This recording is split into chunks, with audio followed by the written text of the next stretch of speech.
Welcome to Tenor Tech, where I solve the problems you didn't even know you had. You start by confirming your Huawei model and EMUI build because methods differ by version. Once confirmed, enable unknown sources and disable battery optimization for installers. Next, download the required APKs, the Google Services Framework Replacement, Micro G or a lightweight GSF, plus the YouTube client you prefer. Install the APKs in order.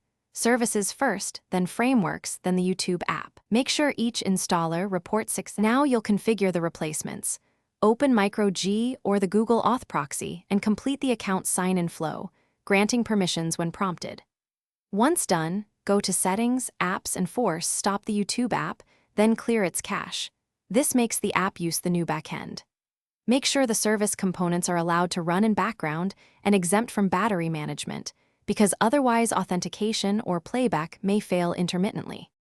Finish by rebooting the device, then open YouTube and test login and playback. You should now be able to run YouTube without Google Play services.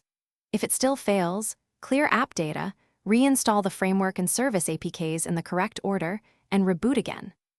One key troubleshooting tip: if sign-in or playback breaks, toggle Micro G visibility and re-grant location and account permissions. Many issues resolve after reauthorizing and a fresh. Thanks for watching. Subscribe to keep your life in tune.